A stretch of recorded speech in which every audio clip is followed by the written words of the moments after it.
Good morning, everybody. Welcome to the week of May 4th, distance learning. I'm sending you a slide this week. So the slide has everything embedded that you need into it. So the first thing, when you open your own copy of the slide, there'll be a link here, 5-minute video.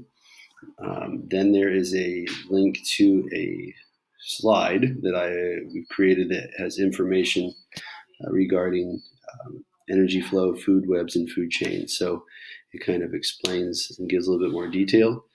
Then there's a game that you play. It's the Food Chain Challenge. You can do this. There's a tundra one, there's a savanna one, a woodland one. There's what is a food chain thing. So you play this game until you get to past level 6. And then once you pass level 6, you have to take a screenshot. And then you take the screenshot and you insert it into your Food Chain Challenge.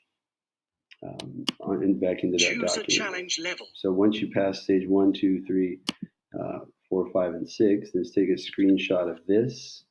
You can see there are 54 different possible food chains that you can build. Looking at this, so it shows you've made 6 out of 54. You take a screenshot of this, and you're going to post it or insert that picture right here. Just size it back up.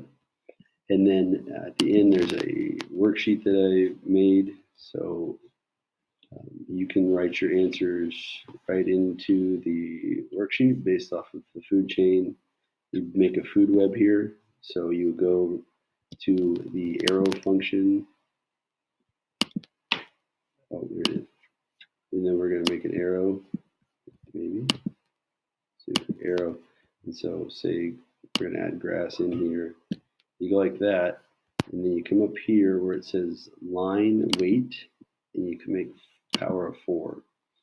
And if you want to change the color as well, you can just click line color, and you could do different food chains in different colors.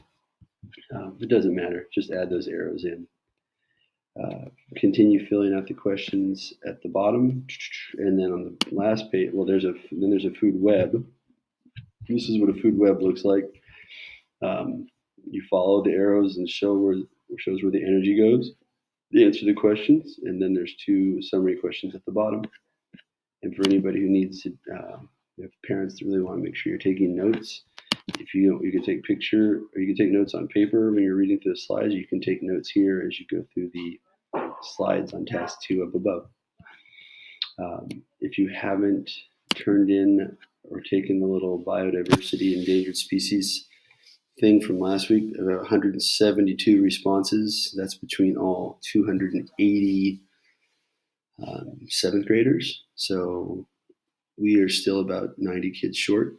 So if you haven't gone through and done that, it's still in the classroom.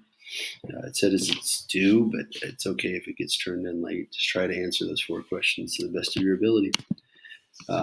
This week we're going to be flipping our classroom meeting times. So rather than first period starting at 10 and 6th period going last, we're going to have 6th period go first. So 6th period you'll be at 10. I'll post the new schedule. We're going to try that for a few weeks just to see how it works. I hope everybody is not going too crazy. I've heard a lot of different stuff about schools opening, sports, all that stuff. So I'll fill you guys in next class meeting if you are interested. Remember, office hours 2 to 3 if you have any questions or concerns. Everything in here should be accessible. So if you have a problem, let me know. All right. That's it.